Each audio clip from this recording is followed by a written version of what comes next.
Imagina la escena, Shinsekai, en Osaka, por la noche. Los neones parpadeando, ese aire retro muy Showa, ¿sabes? De mediados del siglo XX japonés. Sí, sí, te transporta. Y el olor a kushikatsu, esas brochetas fritas típicas de allí. Y dominando todo, la torre Chutenkaku. Un icono total. Pues hoy vamos a hacer una exploración a fondo de Osaka. Tenemos varias fuentes, artículos sobre la torre, su barrio, Shinsekai, una ruta turística y un estudio académico muy interesante sobre unos mapas antiguos. Los llaman Naniwa-kosu. Ah, los mapas antiguos de Naniwa, el nombre antiguo de Osaka. Fascinantes. Exacto. El objetivo es descubrir esas capas de historia de la ciudad. Viajar desde la torre, que es lo más visible, hasta cosas, bueno, más antiguas. Y ver cómo conecta todo. Me parece un plan genial. Empezamos por la torre entonces. Sí, empecemos por ahí, por la Chutenkaku. Es el símbolo del distrito de Naniwa. Una de las fuentes describe muy bien Shinsekai de noche, ¿no? Ese ambiente nostálgico, las luces, los restaurantes de kushikatsu a tope. Sí, dice que tiene un sabor a Osaka muy auténtico. Y la torre en sí, tiene una historia curiosa, porque la que vemos ahora no es la original. ¿Ah, no? No, no. Es la segunda Chutenkaku. La primera era de 1912 y tenía un diseño, vamos, de lo más peculiar. ¿Ah, sí? Cuéntame. Pues imagínate, la base estaba inspirada en el Arco del Triunfo de París y encima una torre de acero rollo Torre Eiffel. ¡Ostras! ¿En serio? ¡Qué mezcla! Sí, sí, y la anunciaban como la más alta de Oriente. Bueno, parece que medía unos 75 metros reales, que para 1912, Ya era altísima, claro. Y con ascensor desde el principio. eso es, una pasada para la época. 1943 hubo un incendio. Empezó en un cine que había justo debajo, a los pies de la torre. No me digas. Sí, y el fuego se extendió y la destruyó por completo. Se perdió. Vaya. Qué pena. ¿Y la actual? La actual se reconstruyó en 1956, un poquito más al norte de donde estaba la original. Y aquí viene un detalle muy chulo, muy de Osaka. A ver. La financiaron en gran parte los propios vecinos. Se volcaron para levantarla de nuevo. Qué bueno. Eso sí que es querer a tu barrio, ¿eh? Totalmente. Se convirtió en un símbolo súper potente de la recuperación de la ciudad después de la guerra. Y desde 2007 es bien de interés cultural registrado. Tiene todo el sentido. Oye, ¿y mencionan las fuentes alguna, no sé, alguna joyita oculta? Algo que no sea tan conocido de la torre. Pues sí, y es una historia que conecta el pasado y el presente de una forma muy curiosa. Tiene que ver con una pintura. ¿Una pintura? Sí. A ver, en el vestíbulo de entrada de la torre actual hay una réplica de la pintura que decoraba el techo de la primera torre, la de 1912. Anda.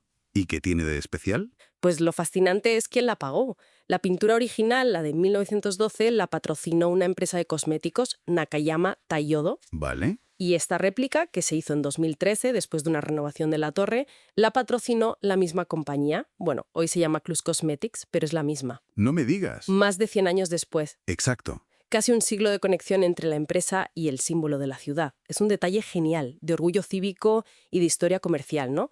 Y lo mejor es que puedes entrar al vestíbulo y verla gratis. Hay que apuntarlo. Y bueno, desde arriba, claro, a 84 metros, las vistas tienen que ser espectaculares.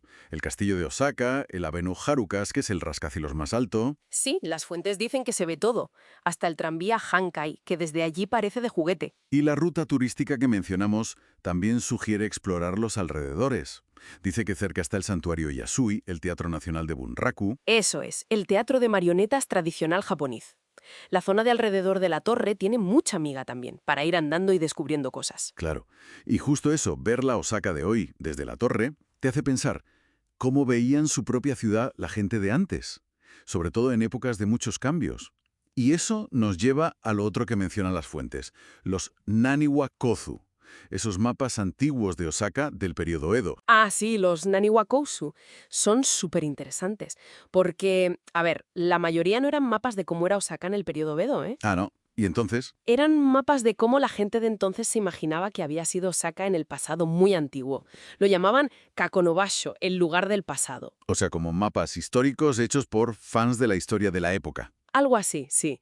Para la gente del periodo Edo era su forma de visualizar y conectar con la historia antigua de Naniwa, de su ciudad.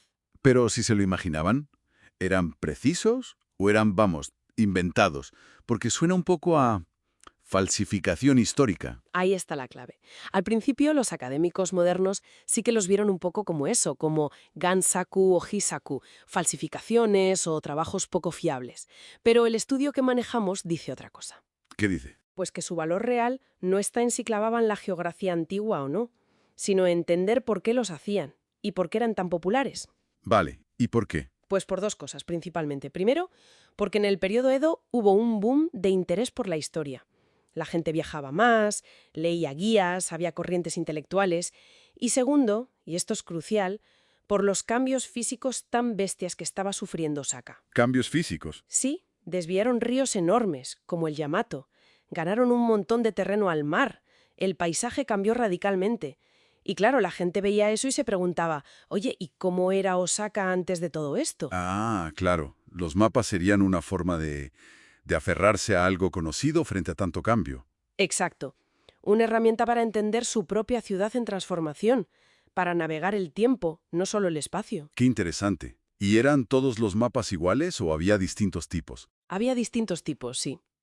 El estudio los agrupa en dos categorías principales, vamos a decir. A ver, Por un lado, los mapas de verificación. Intentaban ser más rigurosos, incluían notas, referencias, intentaban conectar lugares con hechos históricos, aunque a veces se equivocaran, claro. vale, como un intento de mapa histórico serio. Eso. Y por otro lado estaban los mapas de origen o linaje.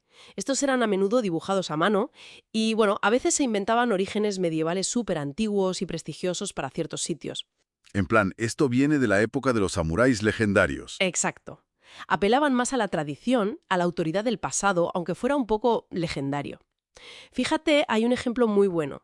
Un erudito famosísimo del periodo Edo, Motoori Norinaga, Me suena, sí. pues usó muchísimo un mapa de estos de linaje para escribir su comentario del Kojiki, que es uno de los libros más antiguos de la historia mítica de Japón.